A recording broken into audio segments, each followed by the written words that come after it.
is de-shoeing, and now he's out of frame. This is Squats and Thoughts. This is our first episode, and I don't expect it to be very good. We're sitting in the back of the Little Rock Athletic Club where we both work and got to know each other. And I just texted Paul the other day, and I was like, hey, I just had this idea for a video series called Squats and Thoughts. And Paul knows I never finish anything, and he said, how's Monday? So, here we are. I was like, let's commit. Yeah, and so, it's enjoyable. You can see we have some tennis going on behind us. That's just a little bit of production value. So we just like to throw that out there. This is where we work, and we're in the middle of the back room, and you might get people walking through. You might get some extra sounds, but we wanted to have this thing here going on that we were just, no, you're fine. Thank you for asking that. We just want to have this thing going on where we just sit in a squat position and talk about things that are important to both of us. And the first topic today is squats. Squats. Specifically, some call like what do they call, like the indigenous squat, the grok squat, the third world squat. The third world squat. I mean, if you go like to the Philippines or Cambodia, you'll walk around and you see guys sitting around eating lunch in this position for an hour. Whereas me, you know, you see Paul over here, he's just chilling out and comfortable. I've got my heels raised up a little bit, and I'm already hurting a little bit. It's a work in progress, so you'll probably see me shift around a little bit more than Paul. So the important thing to note is that this is something that we should be able to do as a human being. It's a distinctly human position, and the fact that most of humanity has lost the ability to do this position says wonders about whether or not we're moving in a way that's natural to our body. So in my opinion and my view of fitness and health and all that stuff is that, you know, the way you move is also how you stay healthy. And certain animals are meant to move in certain ways. Cheetahs are meant to run fast, you know, hawks are meant to glide and dive and stuff like that. And so humans have certain things that we're supposed to be good at, and this is one of them. So recapturing this can be a painful thing. It can be very difficult to get down into the bottom of it.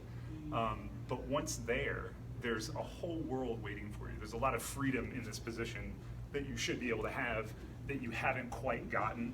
And so most people's initial hurdle is just even getting into it. And getting into it, you know, and spending time just suffering through that. So, yeah. Before I forget, so long story short, Paul and I have kind of made websites for ourselves to kind of get our names out there, but it's more so than anything, it's to get information out there that we feel like can help people. Indeed. I have a website called thedadwad.com, and my goal is just to get fitness information out there to busy dads who don't have time to make the gym and don't have equipment. It's easy workouts you can do in 30 minutes, and my goal legitimately is just to help guys who've got that pudgy looking dad bod who don't have time to make it to the gym, and just to give them because he's a new dad. Yeah, I'm a dad. This is something close to his heart. I've got kids, and fitness is important to me, and I want to help other guys with that. Paul probably won't talk a lot about himself, but just to get it out, like Paul is the perfect match for me in fitness because I'm very serious about it, and I always have I'm not at all. a regimen, and I've got to do X amount of squats and bench presses and pull-ups, and Paul's is very natural. His hair flows in the wind when he runs, and he has no shoes on. And some days he may work out really hard. Other days, one time he sat and watched a 2-hour movie in the bottom of a squat just because he can. That was just it. And that's what I did that day. Paul has a website called Phaedra Moves, and he probably won't talk about it a lot, but it's got some great information. My website is phaedramoves.com. If you've seen this video, you're on my website right now, or you found it through my YouTube channel. So you can go to phaedramoves.com, and there's a whole bunch of stuff that'll be added there in time, and this is one of those things. And what I'm trying to do, what I think is important is I love that things are regimented and serious and scientific, right? I love that. I think that science is the main part of the movement, but there's also the artistry to it, the creativity, the person who's doing it, the right brain versus the left brain. So I look at things as what is the minimum amount of stuff I can do to get the maximum result? But I have different goals. I know I'm not trying to be a tier 1 athlete. I know I'm not trying to win any kind of major competitions or sporting arenas. I just want to live a long, healthy life in a way that is free of decrepitude. You hanging there, buddy? Free of decrepitude, and helps me thrive well into the later stages of my life. So this is a position I feel that was very important for that, and I've worked very hard at getting here. And you know, I've got to build off of that because Paul said like the least amount you can do to get the maximum result. Made me think about a book that Paul had me read called The 4-Hour Body. Good book. That I'm just a huge Tim Ferriss fan. Yeah. I just think he's done some great stuff. For those that haven't read the book, that book is just a way to hack the body with the minimum amount of effort. Whether you want to gain weight, lose weight, do better at this, do better at that. He has sort of hacks for everyday lifestyles and fitness goals that are common to most people. It's a really good book. It's a good read, and some of the science experiments in there are really fun to undergo if you get a chance to do it. And he's got a principle called the minimal effective dose. Yeah, MED. And it's basically like if doing 100 squats a day is where you get a benefit from, why would you do 101? Basically. Mm-hmm. And that's kind of a principle that I use in the Dad WOD is, we don't have to work out for 3 hours a day. Wherever we can get that maximum result and get you to a point where you're mobile, you can move pain-free, and you're at a healthy body weight, that's really the goal with this. Yeah, I think people have gotten into like this state of mind where intensity is the main focus. Everything needs to be intense, and every day you got to do something intense. And I think we would both agree with that. But as you can see, even the simple is very intense. So what discounts this from everything else you do? This is super intense. I was reading, I'm really burning. I'm just, right? woo! Paul is not burning, and I'm feeling Let me this in tell my you. low back. I'm gonna do a one-legged squat for a minute. It doesn't look like I'm actually doing one, but this is a squat. I was thinking a little bit about just reading earlier on the Primal Blueprint about, like the squat seems outdated, right? Like, why would I squat when there's literally by Paul and I right now probably 15 or 20 chairs, and yet we're squatting right here. It seems outdated, and like Paul can probably shed more light on this than I can, but just the dangers of sitting versus a squat, and it doesn't seem that different really, but it is. It's something we could talk much longer than the course of this video on, and it's something that people have dialogued much greater about than what we're going to show you in this video. But like I said, this is a distinctly human position, and it has come to us in recent years to the mass public as sort of a CrossFit functional movement, that we need to be going up and down every day. But in the bottom position, though, is where a lot of magic happens. And when you do this every day, I'm going to get to the sitting in a second, when you do this every day and you come down and you touch the bottom, you're in the bottom for that long if you're repping squats out. So what we're talking about here, and when we say squatting, is this right here, what people used to be able to do, and what is healthy for the human body in order to achieve. Now, sitting doesn't do this. If you look at me from the side here, there is a massive amount of ankle dorsiflexion that needs to occur in order for my foot to stay flat and accommodate the weight of my body. So that's one benefit. Number two is that you can see my entire knee is flexed into a very deep position. And if you look at the hip position, if my pelvis is unable to rotate anteriorly, then I can't keep my spine in a position that's going to balance me, okay? And that has a lot to do with hamstring flexibility and low back strength. So I'm wearing black on black here, but hopefully you can see this. So if I take my pelvis and I rotate it anteriorly, you can see this straightens out the spine. And so these things that occur here are lost. We don't have a lot of calf flexibility or ankle flexibility, knee flexibility, and then pelvic control as far as it relates to spinal stability in this position. So people always blame it on the knees, and when we're doing this and people are walking by and say, oh, my knees will never handle that. Well, buddy, it's not your knees. It's a lot of things in that system. So, but yeah, sitting then robbed you of that. Paul had a couple clients who came in, and we won't mention him by name or anything, but I just remember him telling me he had these older gentlemen that said, oh, I can't squat, my knees are bone on bone. Bone on bone. You can't squat if your knees are bone on bone.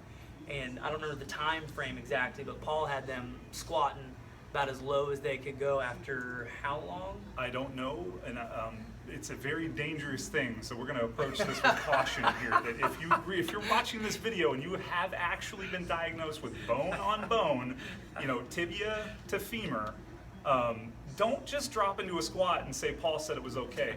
What we did is we understood that if there was bone on bone here and these bones then rotated, that some of that cartilage was still there, And we progressed in a way where these people told me very distinctly whether it was painful or not. And so in the bottom and slowly working toward the bottom, it wasn't painful. It's not something that I feel is destructive to the knee when done right. It's very therapeutic to the knee. As you can see, Ben's in a lot of therapy right now. So therapeutic. Also, Paul and I are not doctors. No, we're not. Just for the record. Yeah. And all that normal stuff that you see in the fine print, like consult your doctor before you do this. Yeah. I don't know if I mean, it's a decent disclaimer. We should throw it out there. It's very important. So consult your doctor before you do squats. So make sure you don't get on the toilet. But I think the point Ben was trying to make is that the knee is only one part of that function. And there was a very smart physical therapist who used to work here who told me that whenever there's a problem, it's not necessarily here where the problem is. It's usually downstream or upstream we find dysfunction. And so the important part of this is it takes a whole stream from neck through spine to hip to knee to foot, and it starts to line it up right. Because we were meant to do this position. That's the important part. So let's talk chair a little bit. Paul and I are blessed to have jobs where, like, I don't sit in a chair. If you walk by Paul when he's training somebody, if they're doing an exercise, 9 out of 10 times he's in a squat, hanging from a pull-up bar, or demonstrating the exercise that they're going to be doing. And that's something that I've taken on this year, as Paul told me, he's squat 10 minutes a day. And, he didn't tell me the first day had to be 10 minutes, but, hold on to something vertical, like that makes it easier for you, prop your heels up, whatever. And if you get 1 minute the first day, and just build upon that. But when you're confined to a chair all day, you think it's similar to the squat, but you think all about your joints. Right now I'm feeling this in my low back a little bit. I'm feeling it, in my quads, in my butt. And when you're in a chair, none of your joints are being stressed, right? Maybe your lumbar spine, because you're putting pressure on it and you're in an unnatural position. But aside from that, nothing is being worked. I'm exercising right now, and I'm not doing anything. I mean, it's... No, it's true, yeah. So in a squat position, okay, there are certain elasticities that are activated passively that help keep you up. For instance, my ankle mobility allows the end range to hit, and then the muscle takes over, and that helps keep me up, and I had to work there to get it. When you're in a chair, you're in a position where the spine will totally disengage because it doesn't need to hold itself up or support itself. That means that the pelvis will disengage, the pelvic floor will disengage, your abdominal muscles will disengage, and that means everything above and below and around those things, since we are one big system, starts to disengage. You can make it, buddy. Yeah, I'm good. You can do it. I thought we planned on this video being like 5 minutes, and we're like 12 minutes in right now, and I'm dying. And I'm just really dragging this out because I'm enjoying this. But that's the, like I said, we're blessed that we be able to move, and we get to be in this position or out of it or demonstrate and move. But the majority of us at this day and age are in a chair. And a chair is very, very, very hard on the body because of that disengagement. And your body will learn and give you what you tell it to. Yep. It's very smart. So when you spend so many years, months, decades in a disengaged position, you take those postures and that habitual movement and muscle activation into everything you do without even knowing it, because it feels normal to you. And that's what we kind of battle with when people come in and say, I want to lose weight. Okay, well, we got to get you moving, and in order to move more, you have to be in a good position, and we have to sort of retrain people from that bad sitting. We do that all the time. That's tough, man. So. And something I had to go off early, I was on the dad wad talking about 30-minute workouts. Something that you have to be careful about there is 30 minutes, 7 days a week isn't enough of exercise, right? So throughout the day, when Paul and I drop down into a squat, we're exercising. Say one day Paul doesn't come in, I do a WOD 5 days a week, right? Paul may go a week and not necessarily do a WOD, but I guarantee he's exercising. He takes his dogs out to run, he does barefoot running, and then I don't know how many minutes a day he squats, but it's the accumulation throughout the day, because talking about the grok squat, and everybody's into paleo this and all this, the caveman diet and all this other crap, but really what it's all about is, like, when people It's were not all crap. hunter-gatherers, they moved all day, right? And I think that there's a lot of benefit to be seen in that. You know, my wife doesn't necessarily do an exercise all day, but she's got a baby on each hip, and she's going up and down the stairs and moving all day, every day. And so I think that can be a challenge for us. Is if you can squat for a minute right now, squat for a minute, and try it throughout the week. Go for 2 minutes the next day. It can be 30 seconds at a time or 15 seconds at a time. I think there's a lot to be said about that accumulation throughout the day. Yeah, it really is a lot healthier than trying to ram in a bunch of intensity in a single session. That do your champ. Just want to fist bumping it again. Champ. You're really champing this. Ben's got these nice little ankle things here too, or the heel lifts that are really helping out. They're like Olympic lifting shoes and a little wedge. It's very helpful. If you do a WOD in the morning and then you sit in a chair the rest of the day, that's not a good thing. It's basically where I was getting with that. And I totally agree with that. And I think it's on the forefront of what we're learning. It's sort of like, you know, where functional movement was weird 10 years ago. Like 10 years from now, it'll be something that it'll be a lot more received and practiced. But it's just tough this day and age because no workplace that has you sit all day values you getting up from that workstation and moving.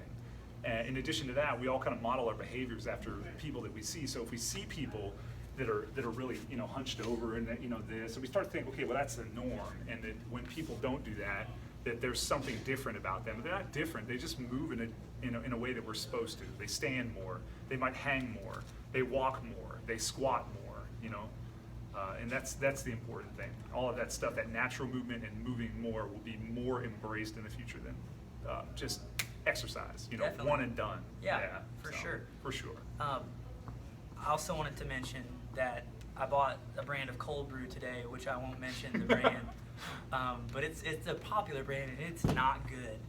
And if anybody out there wants to provide me with a coffee sponsorship, I am accepting offers, and you can reach me at the dadwad the dadwad 2.0 at gmail.com.